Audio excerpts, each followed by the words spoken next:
The rain came down in sheets, turning the quiet roadside into a blur of gray and silver. Cars sped past without slowing, their headlights slicing through the storm like indifference made visible.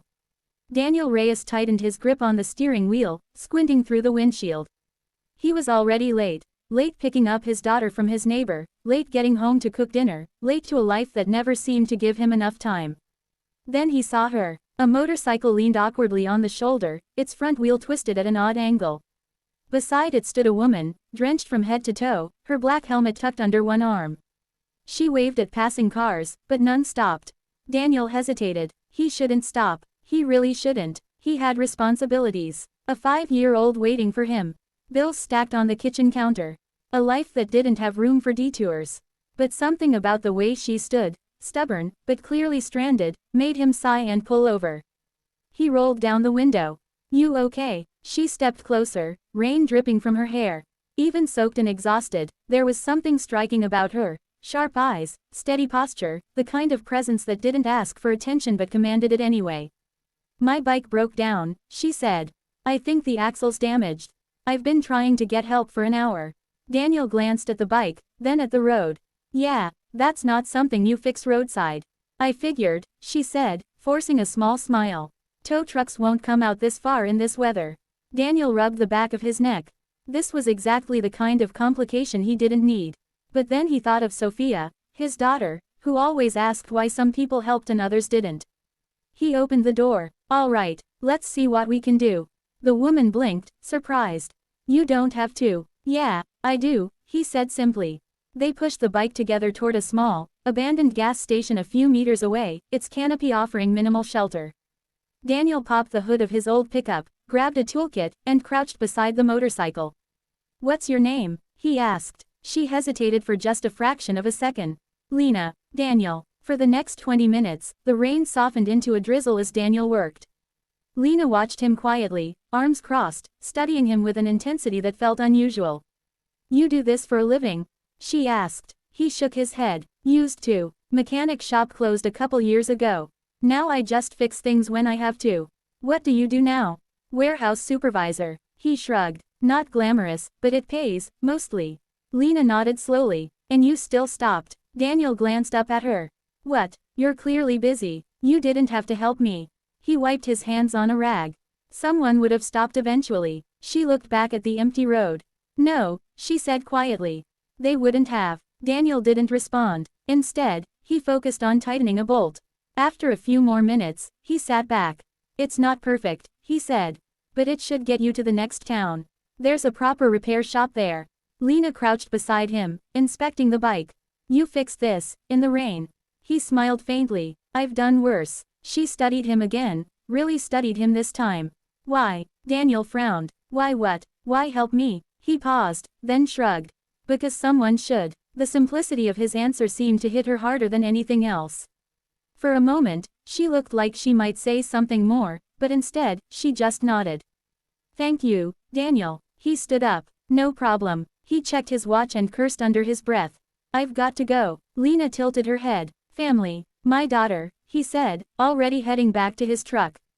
"She's waiting." Something softened in Lena's expression. "You're a good man." Daniel let out a small laugh. "I try." He drove off before she could say anything else. That night, after putting Sophia to bed, Daniel sat at the small kitchen table, staring at the bills spread out before him. Rent, utilities, school supplies. It felt like every number was a reminder of how close he was to falling behind. "Daddy," Sophia's sleepy voice echoed from the hallway. He turned. "Hey, Peanut, you should be asleep." She walked over, rubbing her eyes. "Did you have a good day?" Daniel smiled, pulling her onto his lap. "It was interesting." "What happened?" He hesitated, then said, "I helped someone today." Sophia's face lit up. "Like a hero?" He chuckled. "Not exactly. Just someone who needed help." "That's what heroes do," she said confidently. Daniel hugged her tightly. "Yeah, maybe it is." 3 days later, Daniel's life changed. It started with a black SUV pulling up outside his small house. Then another, and another. Neighbors peeked through their windows as men in suits stepped out, scanning the area like something out of a movie. Daniel, halfway through fixing a leaky sink, froze when there was a knock on the door. He opened it cautiously. "Mr. Daniel Reyes, one of the men asked. Yeah, you're requested at a meeting downtown. Immediately, Daniel blinked. Requested by who? The man stepped aside, and there she was, Lena, but she wasn't the same woman from the roadside. Gone were the soaked clothes and worn leather jacket. Now she wore a tailored suit, her hair perfectly styled, her presence commanding in a way that made everything around her feel smaller. Daniel stared. What is this? Lena smiled, but there was something nervous behind it. Can we talk? He stepped outside, closing the door behind him. You're not just a stranded biker, are you? She shook her head. No. Then who are you? She took a breath. My name isn't Lena, it's Elena Laurent. Daniel frowned. Okay, and that means what, exactly? He watched as the men in suits subtly stepped back, giving her space. It means, she said carefully, that I own Laurent Global. Daniel's mind struggled to catch up. The name sounded familiar, too familiar. Wait, the Laurent Group. The billion-dollar company. She nodded. He let out a disbelieving laugh. You've got to be kidding me. I'm not. Daniel ran a hand through his hair. So, what? You were just out there pretending to be someone else. Not pretending, she said softly. Searching. For what? Her eyes met his. For someone real. He stared at her, trying to process. You see, she continued, when people know who I am, they treat me differently. They want something. Money, status, influence. I can never tell who genuinely cares. And you thought riding around on a motorcycle would fix that. It helps me meet people without expectations. Daniel crossed his arms. And I was just part of your experiment. Her expression faltered. No, you were never an experiment. Then what was I? A surprise, she said quietly. He shook his head. This is insane. I know. There was a long silence. Finally, Daniel said, so why are you here? Elena took a step closer. Because you didn't know who I was. And you still helped me. He scoffed. That's not special. That's just being decent. Exactly, she said. And do you know how rare that is? Daniel looked away, uncomfortable. I want to get to know you, she said. He laughed again, but this time it was bitter. You don't even know me. I know enough. No, you don't, he snapped. You don't know what it's like to live paycheck to paycheck.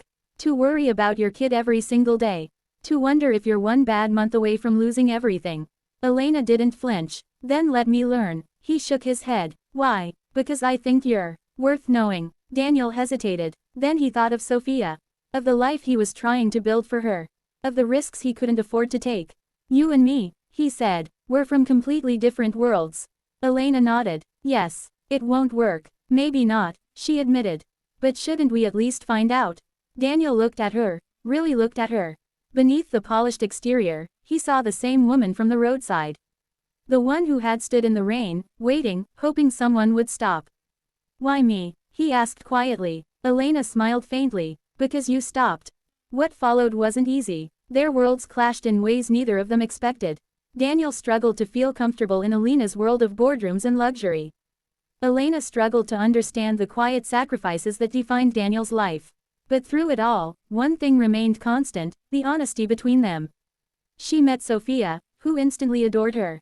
He saw the loneliness behind Elena's success. And slowly, carefully, they built something real. Not perfect, but real.